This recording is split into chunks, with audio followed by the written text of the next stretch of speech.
اس مبارک محفل میں آپ ایک دفعہ کہو لا الہ الا اللہ، اوپر والی بھی کہو۔ یہ سب آپ کے شکر گزار ہیں کہ آج انہوں نے وہ کلمہ سنا ہے جس کی میرے نبی نے مثال دی ہے کہ والذی نفسی بیدہ، اس ذات کی قسم جس کے قبضے میں میری جان ہے، لو جیء بالسماوات السبع والارضین السبع وما فیہن وما تحتہن وما بینہن فوضین فی کفۃ المیزان ولا الہ الا اللہ فی الکفہ لرجحت بہن لا الہ الا اللہ۔ آپ نے فرمایا اس ذات کی قسم جس کے قبضے میں میری جان ہے، ایک ترازو ہو جو اللہ ہی بنا سکتا ہے، اس میں 7 زمینیں ڈال دو، ان کے دریا، ان کے سمندر، ان کے پہاڑ، ان کے جنگل، ان کے انسان، ان کے جانور، ان کے کھیتیاں، ان کے گھر، ان کی مشینیں، ان کے سارے وسائل کو ایک طرف رکھ دو، پھر یہ پورے سولر سسٹم کو اس کے اندر رکھ دو، پھر جتنا یہ کا یونیورس ہے اس ساری کو اس میں ڈال دو، پھر پہلا آسمان اور اس کے فرشتوں کو اس میں ڈال دو، پھر دوسرا آسمان اور اس کے فرشتوں کو اس میں ڈال دو، پھر تیسرا آسمان اور اس کے فرشتوں کو اس میں ڈال دو، پھر چوتھا آسمان اور اس کے فرشتوں کو اس میں ڈال دو، پھر 5واں آسمان اور اس کے فرشتوں کو اس میں ڈال دو، پھر 6واں آسمان اور اس کے فرشتوں کو اس میں ڈال دو، پھر 7واں آسمان اور اس کے فرشتوں کو اور اس کی جنت کو۔ جنت کی فاؤنڈیشن 7واں آسمان ہے، 7ویں آسمان سے شروع ہوتی ہے اور اللہ کے عرش کے ساتھ جا کے وہ اس کی چھت بنتی ہے، اس کو بھی ڈال دو، دوزخ کو بھی ڈال دو، جبریل کو بھی ڈال دو، میکائیل کو بھی ڈال دو، اسرافیل کو بھی بٹھا دو، اسرائیل کو بھی بٹھا دو، لوح محفوظ کو بھی بٹھا دو، کرسی کو بھی ڈال دو، اللہ کے عرش کو بھی ڈال دو، اور اللہ عرش کو اٹھانے والے فرشتوں کو بھی ڈال دو۔ اللہ کو ہٹا کے زمین سے لے کر عرش تک ساری کائنات کو ایک طرف بٹھا دو، ایک طرف ڈال دو، اور ایک چھوٹے سے پرچے پر لکھو لا الہ الا اللہ، اور اس کو دوسرے پلڑے میں ڈال دو، تو میرے نبی نے فرمایا اس ذات کی قسم جس کے قبضے میں میری جان ہے، لرجحت بہن لا الہ الا اللہ، یہ لا الہ الا اللہ کا چھوٹا سا پرچہ ساری کائنات کو یوں ہوا میں اٹھا دے۔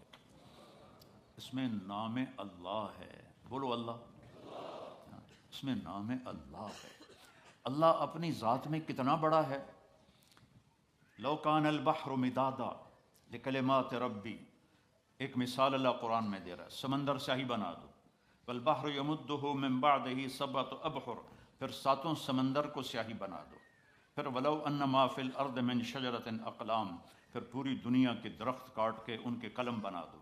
وہ اللہ تعالیٰ فرما رہا ہے تم نہ بناؤ، میں بنا کے دوں گا۔ کتنے لندن میں، انگلینڈ میں اور یورپ میں کتنے درخت ہیں، اور میں افریقہ میں گیا ہوں، وہاں کے جو ملک جنگل سے بھرے ہوئے ہیں ان میں سے گزرا ہوں، تو اتنا بڑا درختوں کا خزانہ، اور اللہ تعالیٰ کہتا ہے سب کاٹ کے قلم بنا کے تمہیں پکڑا دوں، ان عورتوں کو بھی ان مردوں کو بھی، اور سب کو میں علم دوں بڑا زبردست، اور پھر ان کے آگے میں پیپر رکھ دوں اور میں کہوں کہ یہ 7 سمندر کی سیاہی ہے اور یہ قلم ہے، اور تم سارے آدم سے لے کر آخری انسان تک اکٹھے ہو جاؤ اور میری تعریف لکھو، ڈبو اور لکھو۔ تم لکھتے لکھتے عاجز ہو جاؤ گے تو اللہ تعالیٰ فرشتوں کو بلا لے، سارے 7 آسمان کے فرشتے آئیں اور وہ بھی لکھنا شروع کریں، پھر وہ بھی تھک جائیں گے، یا اللہ ساڑی بس ہو گئی۔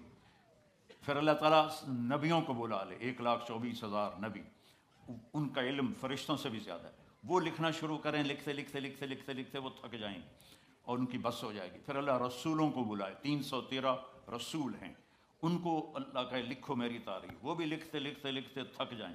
پھر اللہ 4 بڑے نبیوں کو بلائے، ابراہیم علیہ السلام، نوح علیہ السلام، ابراہیم علیہ السلام، موسیٰ علیہ السلام، عیسیٰ علیہ السلام، کہ تم سب سے بڑے رسولوں میں سے ہو، لکھو میری تعریف، وہ بھی لکھیں اور لکھتے لکھتے تھک جائیں۔ پھر آخر میں اللہ اپنے حبیب کو بلائے، محمد مصطفیٰ کو بلائے، سب رسولوں کے سردار، سب رسولوں سے زیادہ علم والے، میرا محبوب اب آپ کی باری ہے، آؤ میری تعریف لکھو۔ فرشتے بھی تھک گئے، نبی بھی تھک گئے، رسول بھی تھک گئے، انسان بھی تھک گئے، شاعر بھی تھک گئے، خطیب بھی تھک گئے، ادیب بھی تھک گئے، عورتیں بھی تھک گئیں، مرد بھی تھک گئے، عالم بھی تھک گئے، ان پڑھ بھی تھک گئے، اب آپ کی باری، آؤ اور میری تعریف لکھو۔ اور اللہ کا حبیب بھی قلم اٹھائے اور لکھنا شروع کرے اور لکھتا جائے اور لکھتا جائے اور لکھتا جائے، تو آخر میں کیا اللہ کہہ رہا ہے، لنفد البحر قبل ان تنفد کلمات ربی ولو جئنا بمثلہ مددا، ایک دن آئے گا کہ سمندر خشک ہو جائیں گے، قلم ٹوٹ جائیں گے اور تیرے رب کی تعریف کا ذرہ بھی ادا نہ ہوگا۔ کتنا بڑا اللہ ہے۔ اللہ اپنا تعارف کرایا تھا۔ آج میں چاہتا ہوں ان دیواروں کو اللہ سناؤں، آپ کو بھی اللہ سناؤں۔ اللہ کہتا اللہ اننی انا اللہ، میں ہوں اللہ، میرا نام ہے اللہ۔ اللہ کا نام خدا نہیں ہے، اللہ کا نام بھگوان نہیں ہے، اللہ کا نام ایشور نہیں ہے، اللہ کا نام گاڈ نہیں ہے، اللہ کا نام اللہ ہے۔ اللہ ہمارے بر صغیر میں، انڈو پاک میں ہم اللہ کو خدا کہتے ہیں۔ خدا، خدا ایک انسان کا بنایا ہوا لفظ ہے، فارسی کا لفظ ہے۔ اللہ نے اپنا نام جو چنا وہ ہے اللہ۔ بولو پھر کہو اللہ کی قسم، یہاں تم سے زیادہ فرشتے ہیں، سارے تمہیں خوش ہو کے دیکھ رہے ہیں، عرشوں پہ اللہ تمہیں خوش ہو کے دیکھ رہا ہے کہ آج میرا نام یہ در و دیوار سن رہے ہیں جہاں ہر وقت کیا سے کیا ہنگامے ہوتے رہتے ہیں۔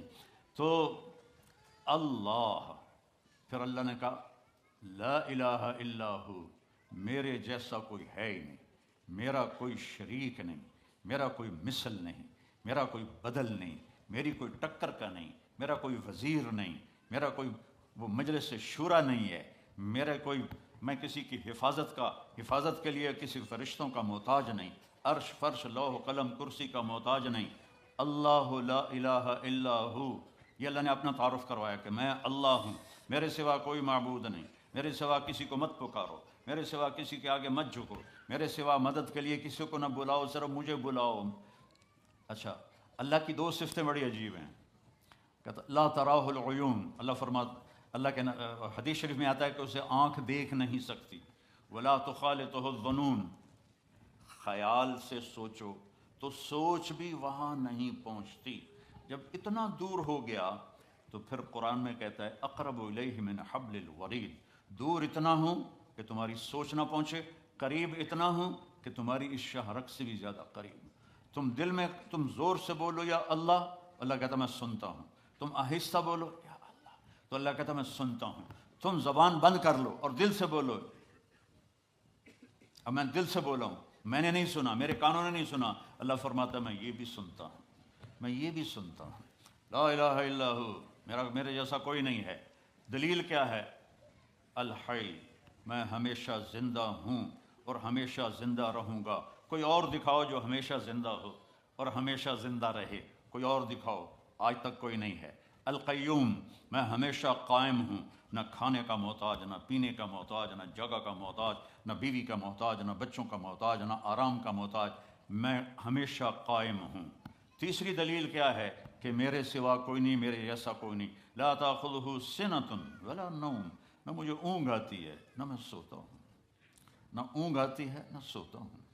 موسیٰ علیہ السلام سے ان کی قوم نے پوچھا تیرا رب سوتا ہے؟ بڑے عجیب سوال کرتے تھے، تیرا رب سوتا ہے؟ تو موسیٰ علیہ السلام نے کہا کیسی بکواس کرتے ہو؟ تو اللہ تعالیٰ نے فرمایا میں سمجھاتا ہوں۔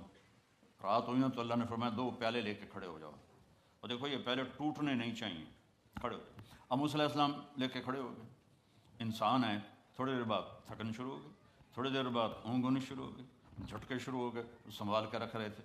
ایک دم جو جھٹکا آیا زور سے نیند کا تو دونوں پیالے گر کے ٹوٹ گئے۔ کہا موسیٰ تیرا رب بھی سو جائے تو یہ زمین آسمان ایسے ہی ٹوٹ جائیں گی، تیرا رب سونے سے پاک۔ لا تاخذہ سنۃ ولا نوم، میں آپ کو دیکھ رہا ہوں تو یہ اوپر نہیں نظر آ رہی، میں ان کو دیکھ رہا ہوں تو مجھے آپ نظر نہیں آ رہے، آپ میرے سامنے تو مجھے پیچھے نظر نہیں آ رہا، میں نے ادھر دیکھا تو مجھے یہ نظر نہیں آ رہے، میں نے ان کو دیکھا تو مجھے یہ نظر نہیں آ رہے۔ اور میرا اللہ کہتا ہے احاط بصرہ بجمیع المرئیات، کائنات، مشرق مغرب شمال جنوب اوپر نیچے، جہاں جو کچھ ہے تیرے رب کی نظر اس پر ہے۔ پھر مثال دیتا ہے اللہ، یرا دبیب النملۃ السوداء علی الصخرۃ الصماء فی اللیلۃ الظلماء، اندھیری رات ہو،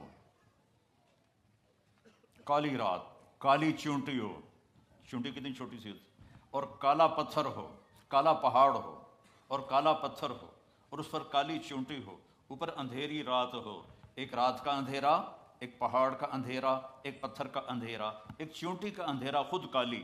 تو اللہ یہ نہیں کہہ رہا کہ میں کیڑی ویندا پیا، اللہ فرماتا ہے دبیب النملۃ السوداء، اس کالی چونٹی کے کمزور کمزور ٹانگوں سے جو پتھر کے اوپر لکیر پڑ رہی ہے تیرا رب وہ بھی دیکھ رہا ہے۔ تو شراب پینے والے کو کیسے نہیں دیکھے گا، یا شراب بیچنے والے کو کیسے نہیں دیکھے گا؟ یا مہلت ہے، کرو جو مرضی آتا ہے کرو، ایک دن تک حساب کا اللہ نے رکھا ہے، جانا ہی پڑے گا، آنا ہی پڑے گا، یا تو موت سے لڑ کے کھڑے ہو جاؤ، میں نہیں مرتا، مر نہیں، یا اسرائیل کو کلاشنکوف مار دو، چل تینوں مار چھڑے، یا قبر میں جانے کے منکر ہو جاؤ، کچھ نہیں ہو سکتا۔ میں نے اپنے جوان بیٹے کو اپنے ہاتھوں سے قبر میں اتار دیا ہے۔ تو پھر اپنی زندگی کو اللہ کے تابع کر دو، اللہ کی مان کے چلو، اللہ کو راضی کر کے چلو۔ لا تأخذہ سنۃ ولا نوم۔ اگلی دلیل کیا ہے؟ لہو ما فی السماوات و ما فی الارض، زمین آسمان کا مالک، زمین بھی اس کی، آسمان بھی اس کا، وما بینہما، درمیان بھی اس کا، وما تحت الثری، زمین کے نیچے بھی اس کا۔ اگلی دلیل کیا ہے؟ من ذا الذی یشفع عندہ الا باذنہ، کوئی اس کے سامنے بول نہیں سکتا اس کی اجازت کے بغیر۔ اگلی دلیل کیا ہے؟ یعلم ما بین ایدیہم وما خلفہم، تمہارے آگے کیا ہونے والا ہے وہ بھی پتہ ہے، تمہارے پیچھے کیا ہو چکا ہے وہ بھی پتہ ہے۔ ولا یحیطون بشیء من علمہ الا بما شاء، اگلی دلیل کیا ہے؟ کہ اس کے علم کو کوئی پورا نہیں لے سکتا، اس کا علم لامحدود ہے اور ہر چیز محدود ہے۔ اگلی دلیل کیا ہے؟ وسع کرسیہ السماوات والارض، تسی چھوٹی جی کرسی رکھ چھڑی، میرا اللہ کہتا ہے میری کرسی اتنی بڑی ہے کہ ساتوں زمین آسمان کے اوپر چھائی ہوئی ہے۔ ولا یؤودہ حفظہما، اگلی دلیل کیا ہے؟ یؤود کہتے ہیں مزدور زیادہ جب بوجھ اٹھاتا ہے نا، زیادہ جب بوری اٹھاتا ہے پوری، تو وہ کرتا اس آواز کو عربی میں واد کہتے ہیں۔ تو اللہ تعالیٰ فرماتا ہے ساتوں زمین اور آسمان کو سنبھالتے ہوئے میری ذرا سی آواز بھی نہیں نکلتی، ذرا سی آواز، تھکنا نہیں، ذرا سی آواز بھی نہیں نکلتی۔ ولا یؤودہ حفظہما وہو العلی العظیم، بلندیوں کا مالک، عظمتوں کا مالک، کل کائنات کا مالک۔ تو لا الہ الا اللہ کیا ہے؟ اللہ سے دوستی لگا لو۔ لا الہ الا اللہ ہے، اللہ سے دوستی لگا لو۔ لا کے ساتھ سب کی نفی کر دو، جو لا کہا وہ لا ہوا، وہ لا بھی اس میں لا ہوا، جز لا ہوا، کل لا ہوا، پھر کیا ہوا؟ اللہ ہوا۔